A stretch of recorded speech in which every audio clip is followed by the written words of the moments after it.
Com transmissão da Rádio Verdes Mares e YouTube. Os estúdios Cheque Mate apresentam Rádio Pod Team. Laís Pupi e Di Maria abordam assuntos que todo adolescente quer falar. Uma boa roda de conversa com os temas mais falados no WhatsApp, na escola, no condomínio e no escurinho do quarto da galerinha. Nada é segredo com a Rádio Pod Team. Vamos conversar? Hello! Bom dia, meu povo! Eu sou a Di Maria. E eu sou a Laís Pupi. E o programa Rádio Pod Team tá iniciando. Diretamente dos estúdios Cheque Mate para toda a ilha de São Luís, por meio da FM Verdes Mares e para o mundo pelo YouTube. Aqui na Rádio Pod Team, você vai conhecer mais sobre o mundo surpreendente da geração Alfa. Como é que é? Geração Alfa? O que é isso? Isso mesmo, Di Maria. São as pessoas nascidas em 2010 e os que vão ainda nascer em 2025. Nossa Senhora! Em 2024, será a maior geração da história, com mais de 2 bilhões de pessoas. Não é de dizer uau, Di Maria? Sim, Nossa Senhora! E aí, você, pai, mãe, papagaio, vocês estão preparados para essa galera que tá vindo aí? Que são super independentes, tem muita curiosidade, são hiperconectados? Então, você está no canal certo. Assiste aí que a Rádio Pod Team tá só começando. Então, Di Maria, vamos começar a dar nossos alôs? Vambora, Pupi! Mas antes, tem uma galera pedindo pra gente mandar alôs. Então, vamos lá. Bora lá. Queria dar um alô especial para a tia Thaís, o tio Fabão. Para a Dona Maria do Beiju, né? Delicioso, uma delícia, que deu água na boca. Para o seu Zé, que é um ótimo pescador e que sempre separa as melhores pescadas pra gente, né, Pupi? Um beijão pro senhor, seu Zé. Para os trabalhadores e trabalhadoras que, ó... Para o meu avô, para os pais, titios, titias, primos, primas, Então, Pupi, o programa de hoje tá incrível demais. Eu sei que vai agregar muito para os nossos ouvintes. Pois é, Di Maria, a pauta de hoje interessa a todos, que é a psicopedagogia e a ansiedade nas escolas. Olha que maravilha! Para conversar com a gente e aprofundar o assunto, a nossa entrevistada de hoje é a psicóloga Nájila Gomes Cascais. Mas antes, vamos de Top 3 músicas que estão bombando. E logo em seguida, os comerciais. Ai, que tudo! Let's go!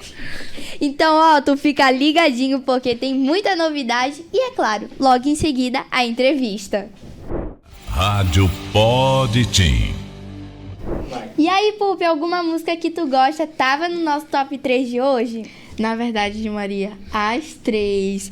Esse programa é demais mesmo, entende tudo sobre a nossa geração e é feito sempre com muito carinho para as crianças e adolescentes. Mas agora vamos dar um play na saúde mental. Já estamos aqui com a nossa convidada, que é psicóloga e atua na rede pública de ensino de São José de Ribamar. Vem pra cá, professora Nájila Gomes. É um prazer enorme ter a senhora aqui com a gente. Bora começar essa entrevista? Vamos sim, meninas. É um prazer estar aqui no Cheque Mate. Enorme ver vocês, Di Maria, conhecer a Pupi, tá? Então, como vocês estão falando, eu sou professora, né? Deixa eu me falar um pouquinho quem é a Nájila.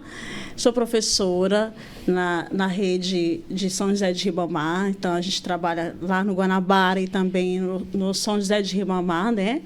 E, ao mesmo tempo, também sou psicóloga, certo? E a gente atua dentro da psicologia social, clínica também, em São Luís. A gente está no instituto que ele está atendendo todos os grupos, seja você adolescente, jovem, adulto, idoso. A gente está atuando gratuitamente, as portas abertas do Instituto ISA, lá na Vila Conceição. Então, a gente atende todo o grupo adjacente ali, né, dos bairros, João de Deus, Anil, Vila Lobão, são muitos bairros que a gente tem atendido ultimamente, entenderam? Tudo isso patrocinado pela nossa vereadora Fátima Araújo. Então, para quem tem interesse, a gente sabe que é um custo muito alto hoje, uma terapia. Então, a gente tem esse atendimento gratuito para toda a população, seja criança, adolescente ou adulto. Professora, aproveita e conta pra gente como é a sua experiência como professora de atuar na área da psicopedagogia e o porquê de atuar nessa área. De Maria, nós trabalhamos da seguinte forma. Então, como eu tenho a minha primeira graduação, ser eletróloga, trabalhar com língua portuguesa e espanhola na escola, e a gente tem uma demanda com o aluno, a gente trabalha diretamente com esse aluno, então eu vejo que a gente tem assim um olhar bem mais diferente, entendeu?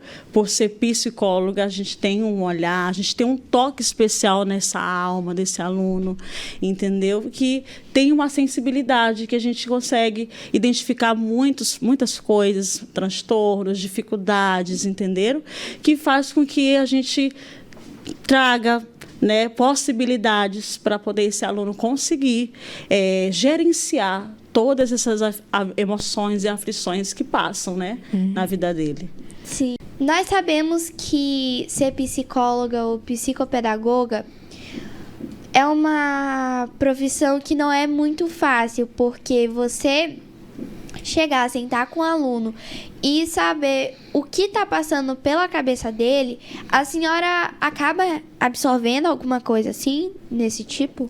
E deixando assim bem claro sobre a atuação desses profissionais, porque quando você traz a psicopedagoga escolar e a psicóloga escolar, né, que enquanto eu não sou psicóloga escolar, eu sou psicóloga clínica, trabalho dentro da clínica, mas a gente tem esse profissional que é o psicólogo escolar, que hoje é um projeto de lei votado, entendeu? Que exige a presença desse profissional. Então, a gente tem 2 profissionais que precisam trabalhar conjuntamente, que é o psicopedagogo.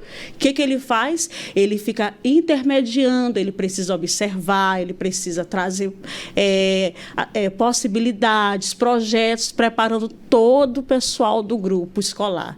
Desde o porteiro, o psicopedagogo ele tem que ter esse olhar desde o porteiro até o pessoal operatório, que cuida da limpeza, todo mundo envolvido, porque todo mundo educa, entenderam? E esse psicólogo escolar, ele não faz terapia na escola. Tá?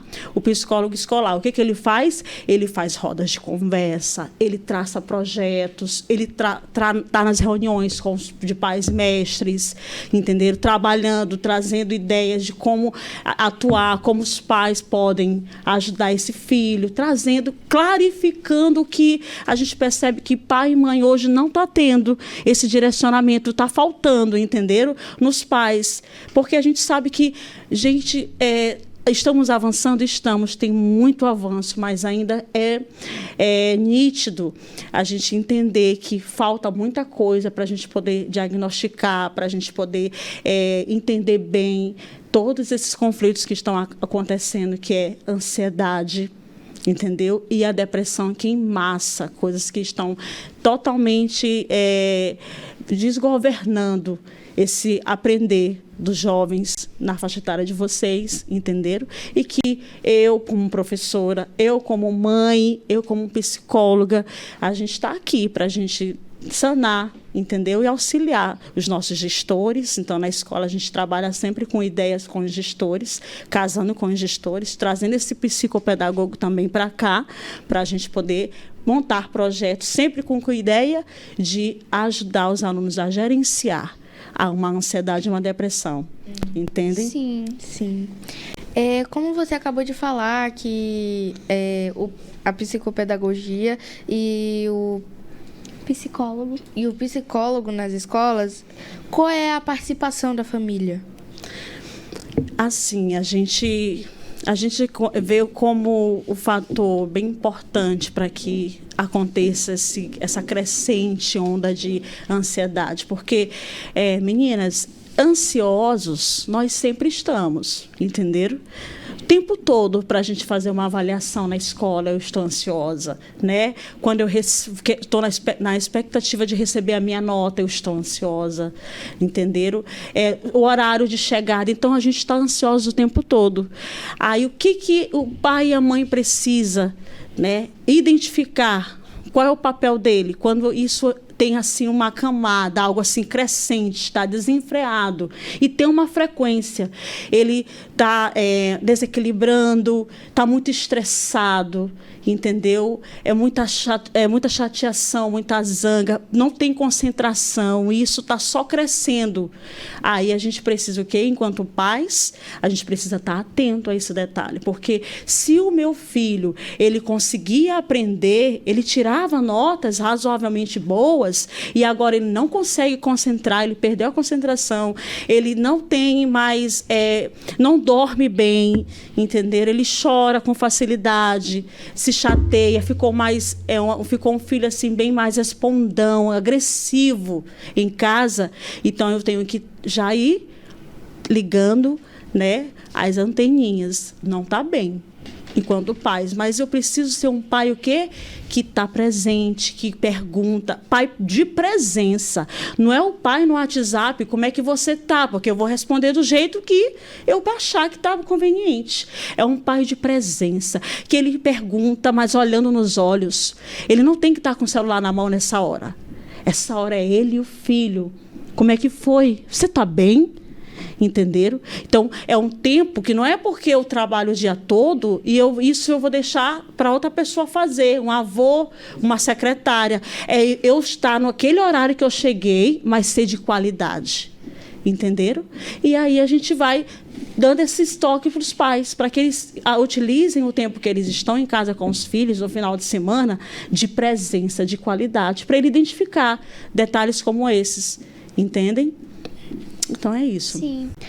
Como nós podemos reduzir os estigmas da saúde mental das crianças e dos adolescentes? Reduzir? Sim. A gente reduz com atividades, né? Atividades que vai elevar o meu padrão de vida. Como? Eu preciso estar o quê? Eu preciso ser mais ativo no meio social, porque hoje, antigamente, os filhos eram os filhos da rua. Eles viviam na rua brincando, as brincadeiras antigas, e que hoje não existem mais, porque hoje são os filhos do quarto. Então, eu não devo ficar tranquila enquanto mãe, porque eu deixei meu filho num quarto com uma mega internet, vários aparatos, celular, computador e tantas outras coisas, e eu ficar descansada, achando que está tudo bem.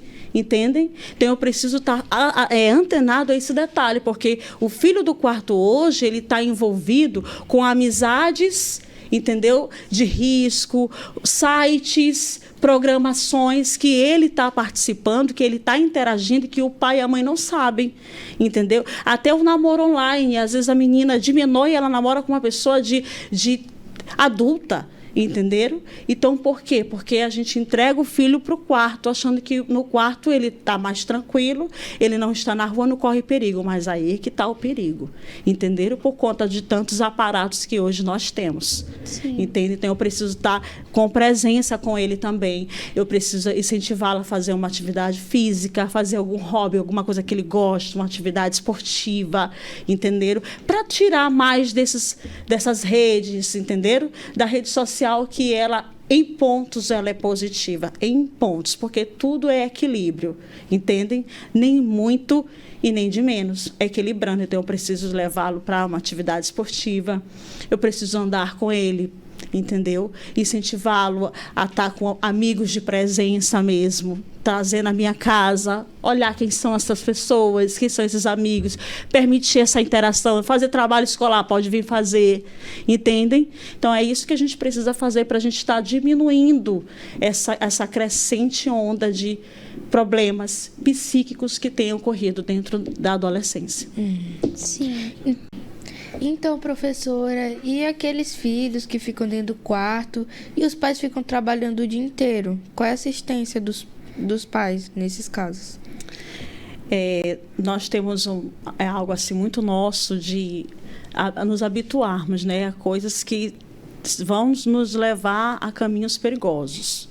né? Então, se percebe que existiu aí um hábito, se criou um hábito.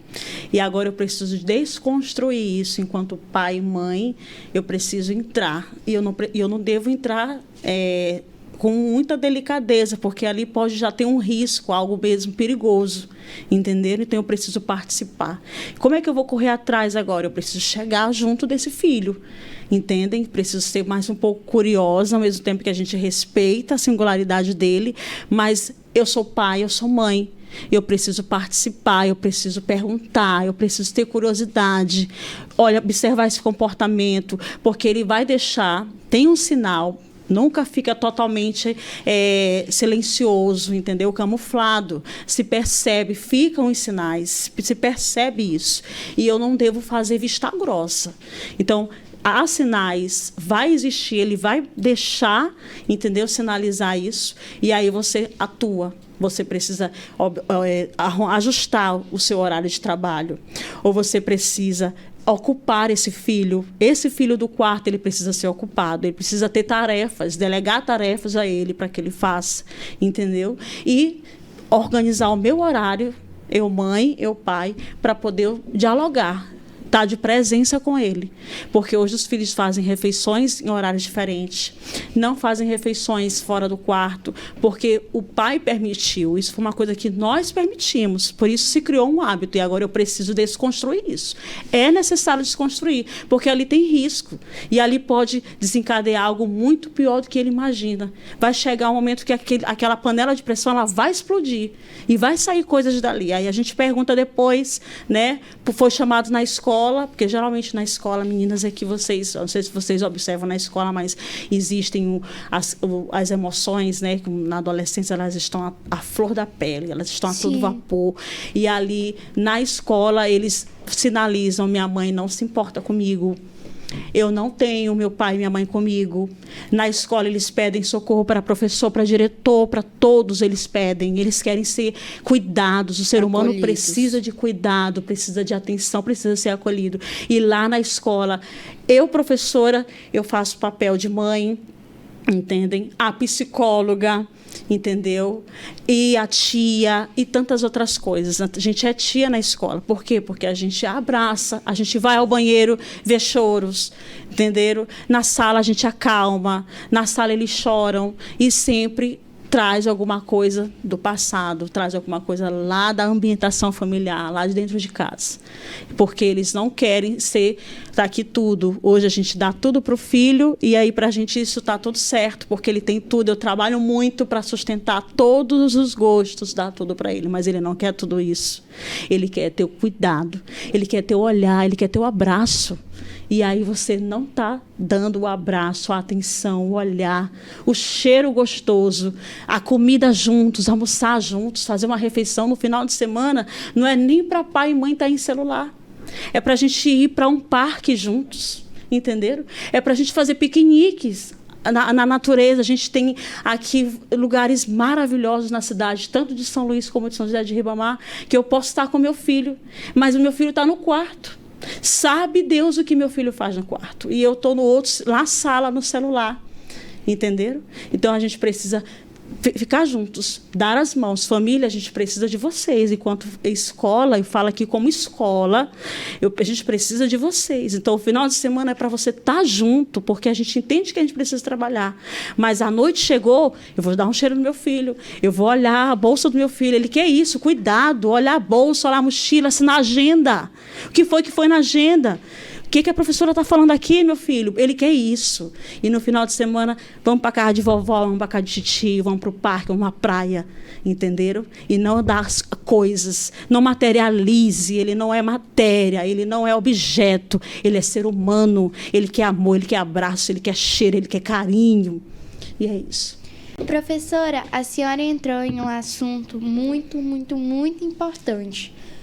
Mas e as crianças, porque nós sabemos que a realidade hoje, principalmente no nosso país, é muito crítica nessa questão de abandono de crianças e de adolescentes.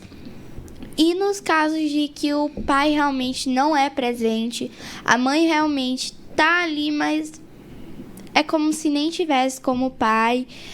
como que a criança, para onde a criança pode fugir entre aspas, né? Para onde que a criança ou o adolescente pode encontrar um refúgio nessas horas?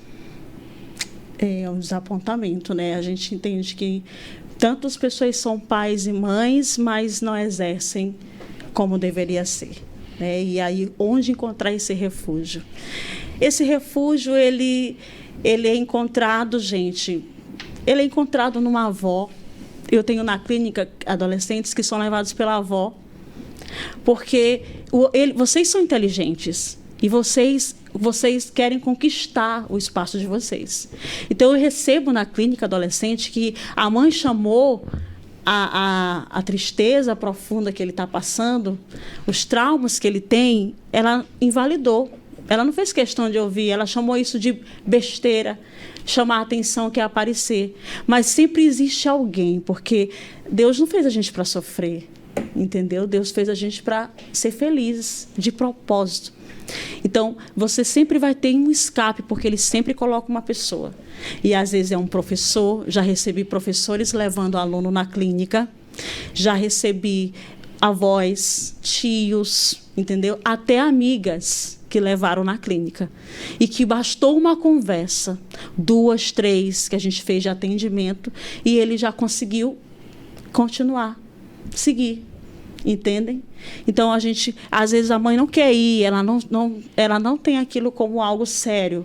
Ela tem consciência, ela foi, autorizou, e aí ele foi buscar. Entendeu? Porque a vida da gente importa muito.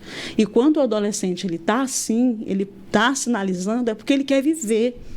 Ele quer viver, ele quer continuar, mas ele sozinho, ele não consegue. Por isso a gente incentiva você, adolescente, que passa por esse momento de uma tristeza profunda, que acha que a vida não tem sentido, que você não tem graça à vida de nada, que tudo ao redor, entendeu? Está sem cor. Então, busque ajuda para a sua vida, porque a sua vida importa. Não é a vida de mamãe e papai, não, é a sua. Então, a gente pode cuidar da nossa vida, entendeu? Porque ela não espera, a vida da gente está acontecendo. Então, busque. A gente tem hoje números, entendeu? Que a gente liga e a gente pode ouvir um psicólogo falar com a gente. Vocês são curiosos, são pessoas curiosas, vocês têm muitos acessórios aí para auxiliar vocês. Leiam que tem conteúdos relevantes na internet que ajudam vocês a conseguirem ter uma nova visão, ter uma vida positiva. E acredito também que Deus é uma saída. Deus, ele ajusta, Deus, ele ajuda. Se a gente confiar nele, ele também mostra para a gente como que a gente pode ressignificar essa vida que está sem sentido. Com certeza. Então, professora, outro tema que a gente tem visto muito é a depressão. Você pode explicar um pouquinho mais para a gente sobre esse tema? A depressão. A gente vê muitas pessoas que desenvolveram, começaram com a ansiedade, elas hoje estão no quadro depressivo. A depressão, ela vem muito do que a gente vai engavetando. Nós temos assim, uma facilidade de guardar as coisas, entende? A gente guarda muito.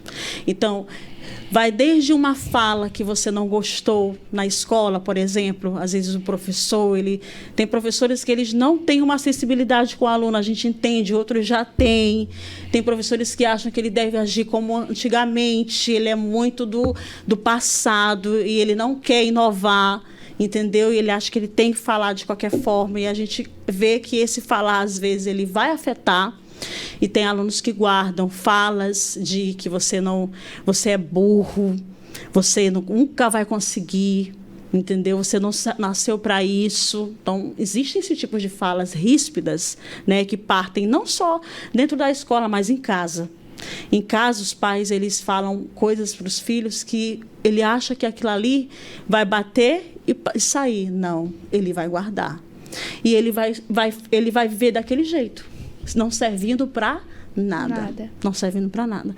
Aí ele vai começar numa tristeza, porque tristeza nós sentimos. A gente sente tristeza por uma nota que não foi legal, por um trabalho que eu não fiz tão bem como eu queria, entendeu? A gente fica triste porque a gente perdeu uma amiga, né? A gente brigou com uma colega, ou a gente respondeu mal para os nossos pais. A gente vai ficando triste.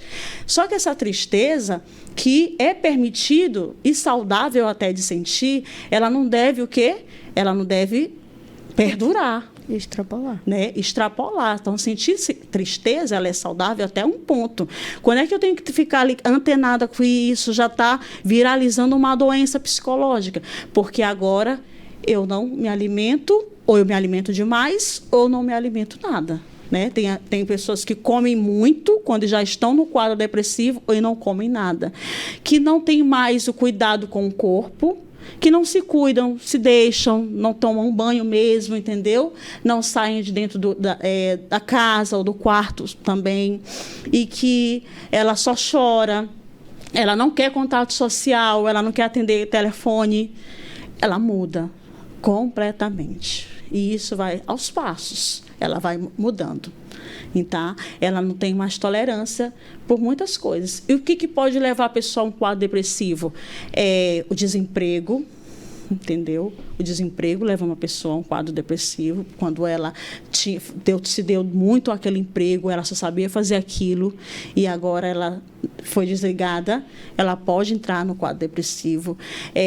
A condição social e econômica, quando falta muita coisa para ela, de alimento mesmo, o que é necessário para a gente, comida, casa, entendeu? Uma moradia digna, um transporte, essas coisas também levam as pessoas a desenvolver um quadro depressivo, tá?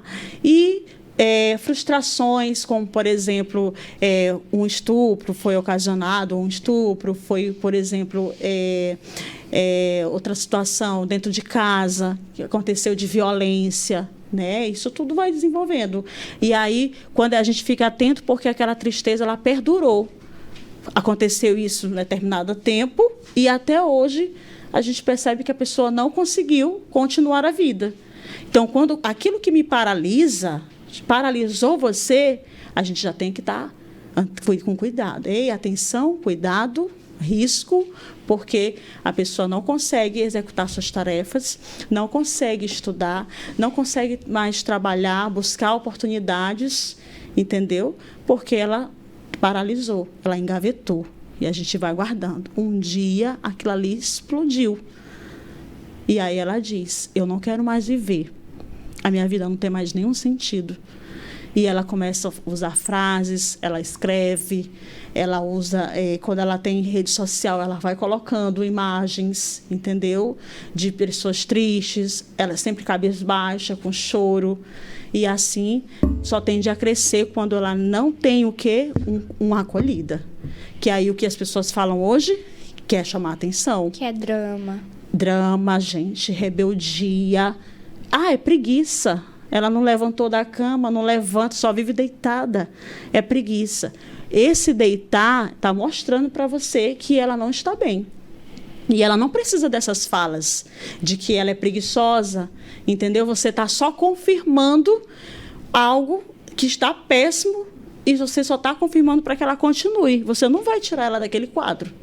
Ela precisa de ajuda, ela precisa da presença de amigos, ela precisa de risos, ela precisa de um convite, ela precisa ser lembrada de uma mensagem, ela precisa ser convidada, ela precisa ser presenteada, visitada, de ouvir que ela é importante.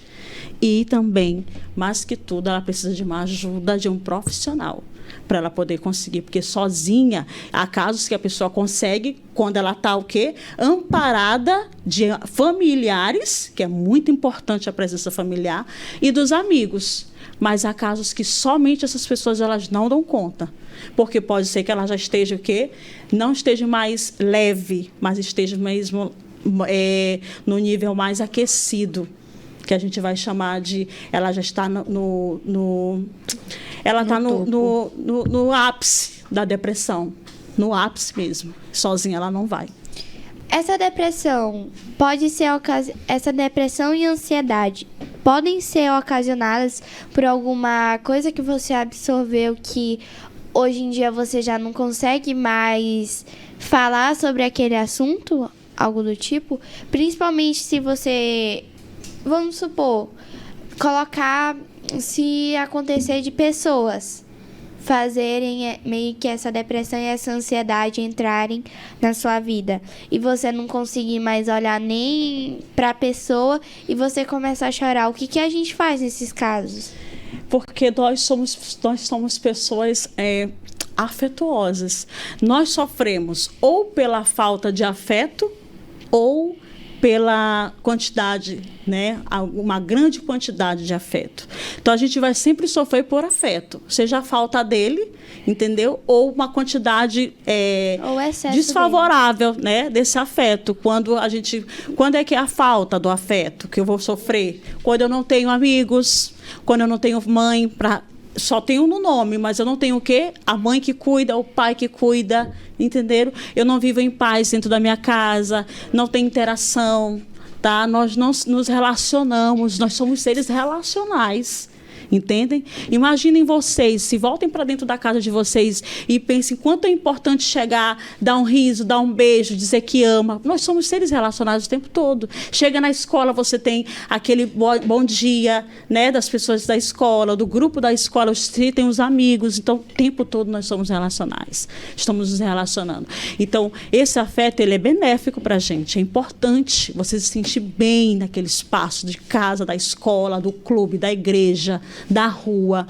E quando é que esse afeto exagerado me faz mal? Quando eu sou presa, né? Quando eu não posso ser quem eu sou, como tem crianças que não podem, né?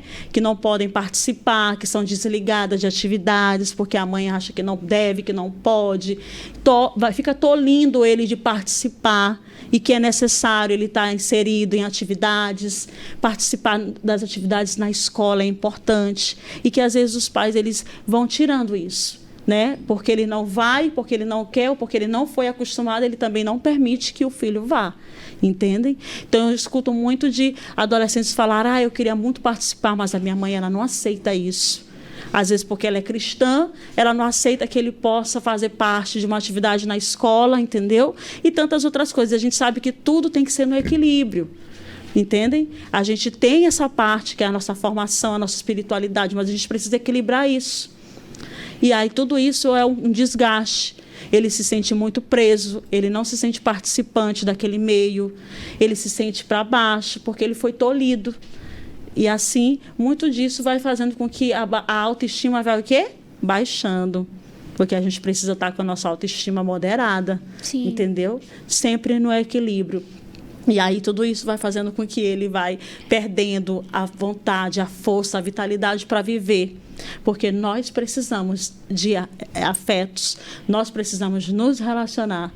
E que, às vezes, o adulto, por conta de traumas que ele já traz, porque o adulto também não se resolveu, tem muitos adultos aí que estão precisando de ajuda, mas ele não reconhece. Aí o que ele faz?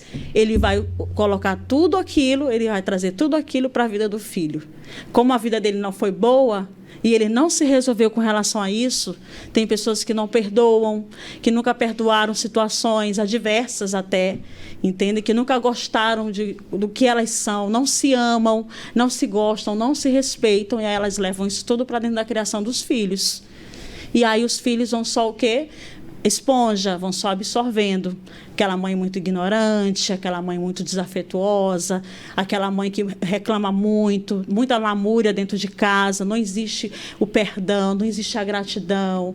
E aí isso tudo vai desencadeando, porque ele vai só guardando e guardando, e um dia ele vai viver o que ele tem. E o que ele tem? O que foi que ele guardou? O que tem engavetado? Só né? que o pai dele, o pai ou a mãe transferiu para ele. Transferiu, então, exatamente. pais, fiquem mais do que atentos com seus filhos, prestem mais atenção no que eles estão assistindo, no que tem dentro da mochila deles, como eles vão, como é que foi o dia deles, abracem mais os seus filhos, perguntem mesmo como é que foi o dia. Mais diálogos, né? Sim, faça questão de poder almoçar com seu filho, fazer todas as refeições com ele. Brincar. Brincar, de Maria. É bom brincar. No brincar, a gente traz tanta coisa, a gente conquista muita coisa, sabia? Alegria. A gente ganha muita confiança do filho, ganha do pai, e o pai ganha do filho. É uma troca ótima. Se é menino, vamos jogar bola. Né? Eu cheguei, nós estamos cansados, mas a gente joga a bola no nosso ritmo, que todo mundo tem o seu ritmo. As meninas, o que ela gosta de fazer? Brinquem. A gente pode brincar na sala, mas vamos deixar um pouquinho o celular. Eu, mãe, deixar o celular e o filho também, mas não deixar o celular com ele para que eu fique em paz, para que eu fique tranquila, porque é o meu descanso, porque eu mereço, né? Que se você fizer isso, se você participar, ser participativo dessa vida, você vai garantir felicidade, você vai garantir saúde, você vai ter paz, você vai ter filho saudável, entendem? Sim. Então, professora, você pode falar um pouquinho sobre a psicofobia? Sobre a psicofobia. O que vocês queriam saber, mais ou menos, a respeito da psicofobia? Nós queríamos saber mais como é que é esse trauma. Porque nós sabemos, né, que, como a senhora disse, tem adultos, crianças, adolescentes que não aceitam que estão doentes mentalmente. E não aceitam que uma outra pessoa fique sabendo das coisas que a pessoa está pensando. Então, a gente queria saber mais sobre a psicofobia. Que é esse medo de que o outro saiba de como é que eu estou. Não é isso que vocês querem saber nessa parte, Sim. nesse detalhe?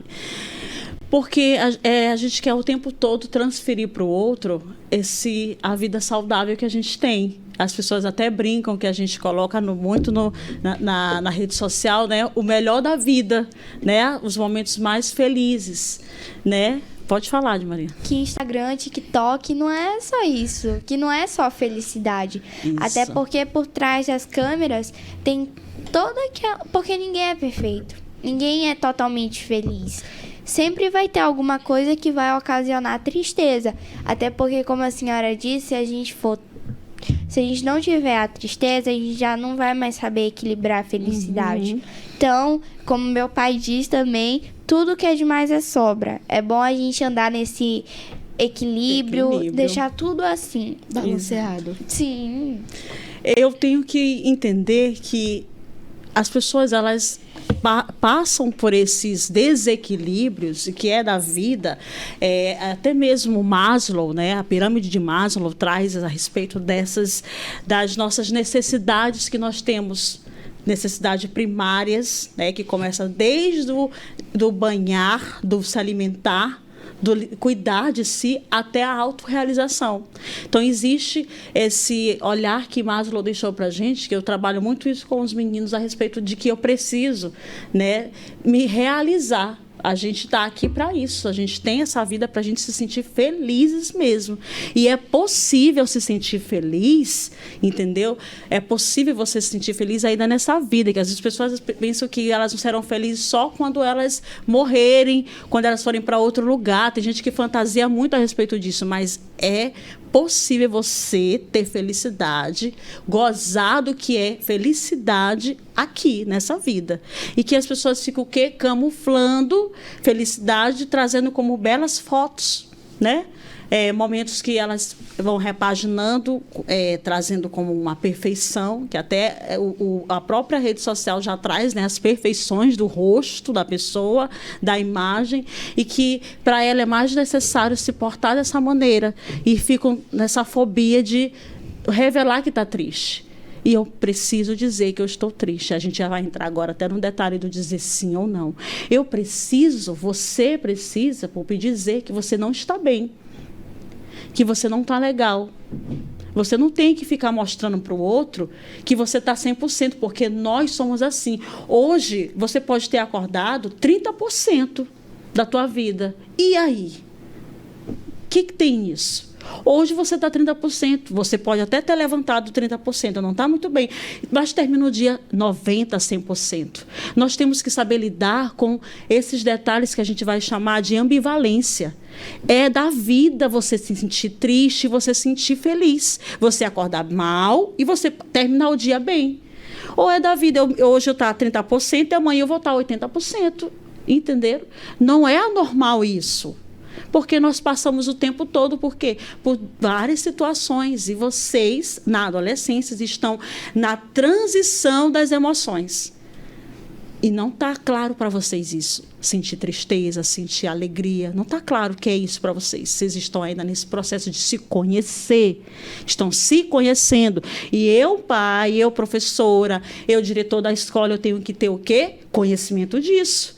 Que eles não sabem lidar com a ambivalência. Se nem eu não sei, eu, adulta, não sabemos. Imagina apenas vocês. Crianças. Entendeu? A pessoa diz assim, eu não sei nem como é que eu estou hoje. Eu estou um pouco chata. Ela não sabe nem como é que ela está. Isso não é errado. Eu não tenho que ter medo de dizer o que eu sinto. Entendem? Aí a gente fica querendo esconder. Isso faz mal para a gente. Não vai te fazer bem, não vai te agregar em nada. É melhor você dizer para você que você não está legal, mas você vai tratar de ficar. Entendeu? E dizer para o outro, não, eu não vou. Não dá para ir hoje. Amanhã, quem sabe?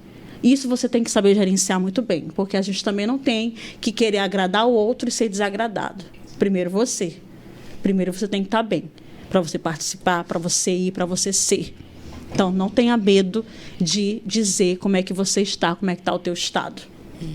Tá? Professora, inclusive, eu já queria abrir aqui um espaço para lhe perguntar e para a senhora falar para a gente algumas dicas que nessas horas vão salvar a gente. Porque, como a senhora disse, a gente não pode agradar demais os outros e, no fundo, não se agradar consigo mesmo. Sim. Então, como que nessas horas a gente fala, mesmo com peso na consciência de dizer não, mas nessas horas, como que a gente fala? Que o dizer não é difícil, né? Eu entendo que falar não é difícil, mas é saudável falar não. Você precisa dizer que você não quer ir, você precisa dizer que não está legal esse tratamento. Às vezes as pessoas te tratam, falam coisas para você, é preconceituoso com você, fala do teu cabelo, fala da tua roupa, fala da tua voz, sorri, desdenha da gente, mas você tem que falar que não está bom, que você não gostou. E quando isso não fica claro entre vocês, alunos, dentro do espaço escolar, vocês têm o quem na escola? Vocês têm professor, vocês têm a coordenadora, vocês têm a diretora, diretoras, uma equipe, que nós temos não somente um diretor, nós temos os diretores que estão sempre com a gente participando nesse momento. Então, às vezes, não fica fácil para vocês, estudantes, organizarem isso, dizer que você não está gostando do que a pessoa está falando.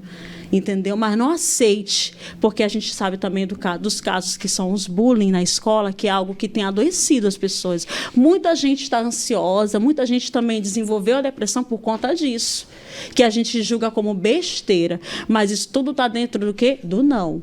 Você não tem que aceitar ser tratada de qualquer jeito. Ouvir o que você não quer. Se doeu, te machucou, não guarde. Quando guarda, vai virar uma ferida e vai desencadear algum problema psicológico em você. Então, chame alguém. Falou em casa, chama a mamãe, chama o papai, diga que está desconfortável, porque às vezes o pai não percebeu, que é o que a gente também quer frisar para os pais. Perceba o que está ferindo, o que está machucando, por que não quer ir para a escola. Não é normal uma pessoa que estava gostando de ir para a escola e de repente não quer mais ir. E acontece. A gente identificar alunos que não querem mais ir à escola porque estão passando por um momento de crítica na escola. Entende? Então, a gente precisa falar. Fale, diga não, não gostei, não quero que você me diga isso, tá? Não é legal. Se coloque no meu lugar, porque a empatia é algo necessário nesse momento. Eu não devo falar para você, Pupi, o que me incomoda, entendeu? O que vai me incomodar. Eu não preciso dizer coisas para você, coisas que eu não vou gostar. E as pessoas não querem ser empáticas, ou até desconhecem o significado dessa palavra, que é muito importante, tá? Que é o respeito. Eu preciso respeitar você para que você me respeite. E a gente possa estar ali naqueles 5 dias. São 5 dias que vocês precisam estar dentro de uma sala de aula. Precisa ser harmonioso, respeitoso, tranquilo, porque ninguém aprende sendo criticado, sendo ferido e magoado. Não tem como ter aprendizado ali. Verdade. Professora, assim, queria dar um exemplo. Posso? Pode, fique à vontade. Tá, obrigada. Um exemplo. eu e a minha irmã, coisa de irmão, é claro que irmão sempre, de vez em quando, tem aquelas intrigas, né? Eu, principalmente, como irmã mais velha dessa beldade aqui, às vezes, quando a gente briga por coisa boba, eu acabo passando, assim, 1 dia, 2 dias sem falar com ela, né? Porque eu fico muito chateada. Não só com ela, mas às vezes com a minha mãe, com meu pai. Eu não paro de falar, mas eles acabam percebendo, né, que eu fico diferente. Principalmente na escola. Se tem alguma coisa que me chateia, eu falo logo, ó. Não, para. Eu não gosto desse tipo de brincadeira. Sim. Porque, professora, no meu ponto de vista, se a gente começar a trazer isso tudo pro nosso coração, vai chegar uma hora que a gente vai se prejudicar. Sim. E é isso que eu tento evitar. Às vezes, uma vez ou outra na escola, como é comum ter essas intrigas, ter essas provocações, chegam pra mim assim, já saio logo de perto e depois se vier eu falo assim, olha, eu posso não gostar de ti, tu pode não gostar de mim, mas não ultrapasse a linha do respeito comigo, porque se ultrapassar, vou ter que chamar monitor, vou ter que chamar mamãe, posso chamar papai. E lá em casa a gente é muito assim, respeito acima de tudo. Todos nós somos seres humanos, todo mundo tem que se respeitar. E é esse o ponto de vista que a nossa mãe transmite pra gente, o nosso pai transmite pra gente, os nossos avós, todo mundo transmite esse ponto de vista pra gente. E como que a senhora acha que a gente poderia evitar mais? Eu já parabenizo os pais de vocês, entenderam? Eu acho lindo ouvir isso. Eles estão contribuindo para que vocês sejam pessoas saudáveis e possam impactar mais e mais. Onde vocês colocarem as mãos, vocês serão bênçãos, porque vocês já nutrem a ideia do que é importante, porque a gente evoluiu tanto, meninas, mas a gente está perdendo nisso. Respeito. Eu preciso respeitar o marido em casa. O marido precisa me respeitar, porque a gente precisa dialogar. A gente não briga, a gente dialoga, porque vocês estão ali. Vocês são participantes desse espaço, entenderam? Então, tudo que vocês falaram aqui, por que acontece essa forma de Maria encarar uma situação, né, dessa forma? Porque ela foi o quê? Ela foi educada a entender que a gente tem que respeitar o ser humano e que nós somos seres humanos e que a gente precisa de respeito mútuo. Então, isso é educação. Começa em casa. É o primeiro pilar de educação, é dentro da minha casa. Eu preciso educar o Pedro, educar o meu filho, vendo o ser humano como pessoas importantes, ele também. Isso é importante, ele se ver como ser humano, ele se conhecer como ser humano e ele se amar como ser humano, porque isso ele vai fazer também quando ele se deparar com vocês. Então, eu preciso educá-lo. E como é uma esponja, quando começa como criança, que o meu tem 8 anos, ele é uma esponja, ele absorve todo o meu comportamento, tudo que eu falo, ele está observando. E ele copia, os nossos filhos copiam as nossas práticas. Vocês são espelho o tempo todo. Vigia o que você diz para o seu esposo, o que você fala em casa, como você fala. Seja vigilante. Tenha cuidado, porque a gente está lidando com vidas futuras. Vocês são futuro. Vocês vão estar numa gestão, numa atividade de alguma coisa que vocês vão representar, porque a gente vai deixando essas cadeiras para vocês que vão chegar para assumir.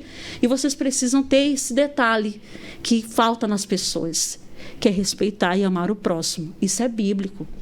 Ame o teu próximo como a si mesmo. Então, primeiro o amor começa comigo. Eu me amando, eu me cuidando, para que eu possa amar vocês, para que eu possa ver vocês como seres humanos e que precisam também de respeito.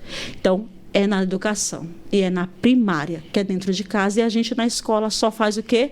Continuar isso, dar prosseguimento. Então, pais, sejam bons espelhos para os seus filhos. Perfeito. Professora, uma coisa muito importante que também é bom entrar em assunto é o que é PUP. Qual foi o caso mais difícil dos alunos que você já acompanhou nas escolas? O caso mais difícil Caso eu presente mesmo, eu já estive dentro de uma sala de aula, né? Recente, isso está me vindo agora à memória. Recente, tenho, acredito que um mês eu estava dentro de uma sala de aula de ensino médio e uma aluna, ela surtou. Ela começou a gritar e ela começou a ter... Foi algo bem psicótico mesmo, entendeu? A gente percebe que ali tem um adoecimento muito grave. Então, ela gritava, ela se debatia e eu me aproximei e comecei a fazer carinho. Comecei a fazer carinho, e a voz bem baixa, bem suave. E fazendo para eles, de costa para ela, que eles ficassem... atrás dela eu fazia sinal para que eles ficassem tranquilos, porque eles se assustaram. E eu pedia tranquilidade com as mãos e passava aqui a mão nela, né, nas costas, no cabelo, e ela foi se acalmando. E aí uma aluna levantou a mão e disse que ela queria me ajudar. E ela pegou e retirou da sala. Então foi assim, coisa de uns 5 minutos que eu precisei ficar em sala, equilibrar, ajudar os meus alunos a continuarem, né, sentados, porque se eles fizessem barulho, se eles corressem, fizessem qualquer tipo de atitude que tomasse, ação, porque é uma coisa assim que a gente não espera, ela poderia entrar em colapsos, poderia ser mais sério. E aí, quando ela sai, já tem as pessoas já na porta para poder assessorar. Então, foi uma coisa assim que a gente já sabia que ela estava passando por uns momentos também bem complicados. É muito da ambientação dentro de casa e ela está sendo assistida já faz tratamento psicológico. E, graças a Deus, a gente conseguiu equilibrar isso. Entendeu? Então, isso, como foi muito recente, ficou assim para mim um aprendizado, e eu fiquei muito feliz porque eu consegui contê-los, inclusive a aluna que passou pelo problema. Sim, mas agora qual foi o caso que você mais se sentiu feliz em ter contribuído positivamente com o aluno? Eu já tenho, como eu gosto muito de trazer, antes de começar a aula, eu gosto de perguntar como é que eles estão, se eles estão bem. Aí, às vezes, alguém diz, não, eu não estou bem. Eu também trabalho com alguns debates, né? A gente faz alguns debates dentro da sala de aula, a gente traz um assunto relacionado à disciplina e a gente começa a conversar a respeito, que eu quero ouvir, faço café filosófico com eles trazem as ideias, né? A interpretação de alguma, tipo, a obra de um livro. E aí, eles começaram... Tocou em um momento ali que uma aluna começou a falar a respeito de situações que ela passou, e ela falava que ela tinha um pai alcoólatra e que ela preferia não viver. Então, quando ela soltou aquilo para mim, eu fiquei assim surpresa, porque ela não mostrava assim para mim ter essa revolta dentro dela, mas era uma aluna muito calada. E eu gostei de ouvir, porque ela falou. E isso ela não falava para ninguém. Então, ela se sentiu tão à vontade dentro da sala de aula, né, e com a professora, que ela contou, ela pediu com licença, ela disse que ela estava se sentindo, né, na necessidade de falar, de contribuir, que ela queria falar. Então, eu peguei e acolhi, entendeu? Pego para todos. O que eu trago, eu falo logo para todos. Porque eu quero que todos eles tenham um olhar de cuidado com ela, e não crítico. Então, eu falei que era para eles cuidarem da amiga que ela precisava deles. Cuidem de mim e eu cuido de vocês. E a gente um cuidando do outro. Porque a gente está aqui para isso. A gente não está aqui só para conteúdo. A gente passa 5 dias juntos. A gente está aqui para cuidar um do outro. Que aí a gente consegue aprender, a gente vai longe, a gente vai ter sucesso se a gente dar as mãos. Então, eu trabalho muito essa ideia com meus alunos de se posicionarem nisso. Entendeu? A ter empatia, cuidado com o outro. E não olhar crítico e nem de desprezo, né? Porque eu posso não estar hoje doente, mas eu não sei o dia de amanhã, né? Não sei o dia de amanhã. Sou ser humano. Professora, aproveitando que você estava falando de livros alcoólatra, você já publicou algum projeto de sua autoria que leva a formação em saúde mental para educadores?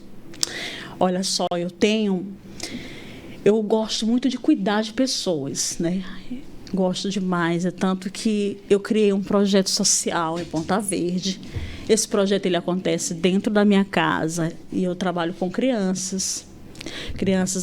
Eu tenho crianças até os 12, 13 anos, tenho crianças, a partir dos 5 anos. E a gente ali trabalha educação socioemocional. Entende? A gente trabalha o protagonismo, a liderança deles, que eles são líderes, que eles podem liderar a vida deles, entendeu?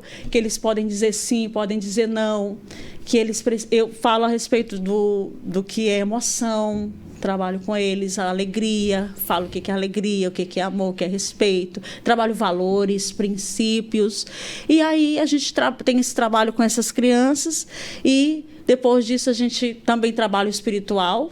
Gosto de trabalhar o espiritual com eles, que nós somos seres, tem uma complexidade de ser humano.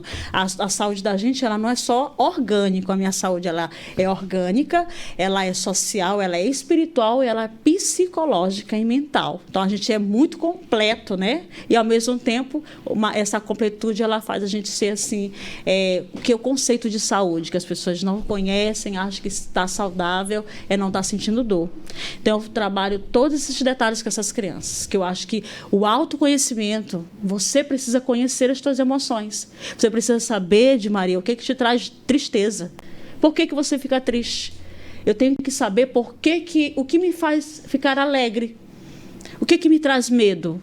Onde é que eu tenho medo? Esse medo, ele está de bom tamanho ou está muito? Senão eu tenho que ter cuidado. Porque buscar ajuda psicológica não é só quando a gente está em um quadro escuro da vida.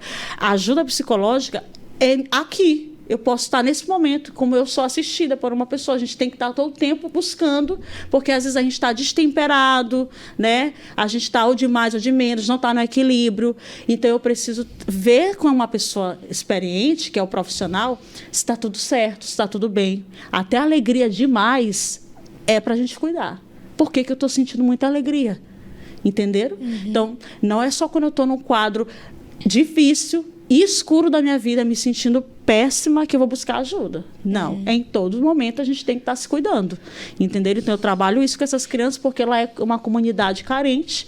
Aí a gente tem um lanche gostoso, a gente faz eventos, eu gosto de trabalhar muito esse aquecer as emoções deles, trazer para eles coisas boas, falar do que é bom da vida, porque criança precisa ouvir o que é bom, precisa ser incentivado, né, a amar a vida, a amar a Deus, a respeitar os pais, os professores. Eu trabalho muito isso com eles. E está dando muito certo. A gente já tem 2 anos de projeto, acontece dentro da minha casa, e eles ficam na expectativa do dia. Hoje era dia de projeto.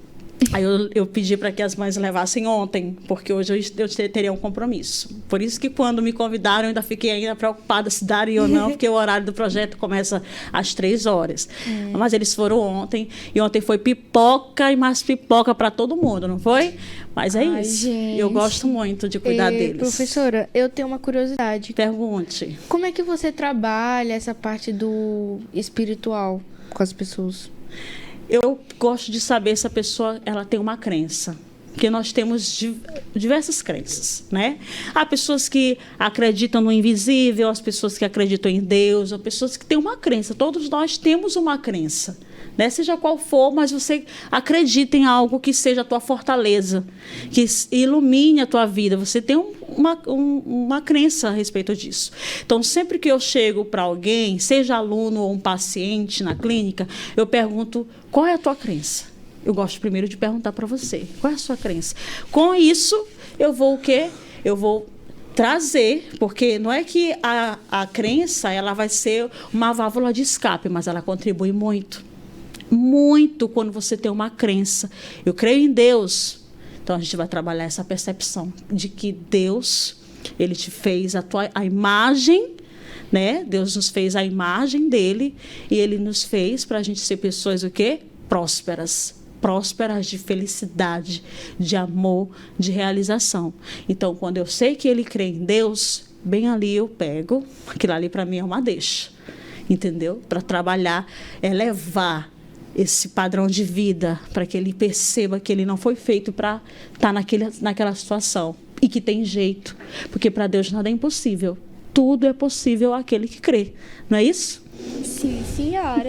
Professora, a gente realmente gostaria muito de lhe agradecer pela senhora estar aqui concedendo essa entrevista pra gente e que agregou demais para a gente, né? Com os seus conselhos que foram super, super, super produtivos e que realmente vão nos ajudar muito na escola, na vida em si. E principalmente para os nossos ouvintes, porque eu tenho certeza que tem muitos pais que não sabem como lidar com os filhos nessa idade, principalmente de criança, mas já tá com um pezinho ali na pré-adolescência, na adolescência, principalmente, né, nessas questões de muito celular, muita tristeza, não querer ir para a escola, o porquê de não querer ir para a escola. E nós sabemos que tudo isso é uma deixa assim que os pais já estão precisando entrar em questões com os filhos. Então, muito obrigada pela senhora estar aqui com a gente, dando esses conselhos, nos ajudando aqui a saber como lidar nessas situações com sim, como dizer não, como dizer parou, como dizer me escuta. Certo. E isso agregou demais para a nossa vida e vai agregar demais também. E fora todas essas dicas valiosas que a senhora deu pra gente. Muito obrigada. Obrigada, Pupi. Obrigada, de Maria. Foi um prazer enorme. Também gostei muito de ouvi-las, entendeu? E a gente está aqui para outras vezes que vocês precisarem, a gente também está aqui, tá bom? Um beijo, um abraço. E, gente, lembrando que próximo sábado tem mais uma edição do programa Pod Teen. Professora, aproveita para falar um pouquinho da sua agenda, divulgar suas redes sociais, onde o pessoal pode te encontrar. Legal. Pupi, nosso Instagram, eu gosto de colocar muito no Instagram, um pouquinho da Nájila eu coloco, né? Eu gosto de estar alimentando também a rede pelo que eu trabalho, que eu sou professora. Também coloco alguma coisa da psicologia, sempre eu gosto de estar utilizando, entendeu? Mas eu não sou muito de trazer conteúdos lá dentro da minha rede. A minha rede ela é muito particular minha, mas eu utilizo o quê? Vou nas escolas, tanto da prefeitura como também do estado, eu trabalho com suicídio, a gente leva palestras, tá? A gente está sempre ali atuando nas palestras sobre Novembro Azul, sobre Outubro Rosa, tá? Sobre o Setembro Amarelo, que é muito importante, que é quando a gente trabalha sobre a ideia do suicídio. E eu também, como eu falei, eu tenho o meu projeto social, que também a gente está sempre movimentando, trabalhando com as famílias, porque a gente trabalha com as crianças e com as famílias também dessas crianças. E tem o nosso instituto, que você também, lá na minha rede social, Nájila Cascais, você vai ver lá, a gente tem o Instituto ISA, que atende gratuitamente, tá? É um trabalho lindo que nós temos, eu e a psicóloga Jane, nós atendemos nesse instituto, e tudo gratuito, porque ele é comunitário, é para a comunidade lá em São Luís. Tá? Então, querendo ser assistido por um psicólogo sem pagar nada, mas que é um atendimento de qualidade, é só procurar a nossa rede social Nájila Cascais, que a gente está lá para atendê-los, tá bom? E é isso. Obrigada, gente, meninos. Também queria lembrar vocês que vocês podem estar nos acompanhando tanto aqui ao vivo pela FM Verdes Mares, que você nos encontra no canal 106.3, quanto pelo YouTube, através do canal do Checkmate, que vamos estar lá com você das 10 às 11 da manhã, nessas entrevistas aqui super aconchegantes e que, é claro, trazem dicas valiosas para vocês. Muito obrigada, professora, pela sua disponibilidade, por ter reservado esse tempinho pra gente e por fazer a gente entender um pouco mais sobre esses assuntos que ajudam muito a todos, né? Ok, disponha, Pupi. Obrigada também. Obrigada, viu, professora? Um beijão pra senhora. Beijos. Acabamos de apresentar pela Rádio Verdes Mares e YouTube, Rádio Pod Teen, mais uma produção dos estúdios Checkmate.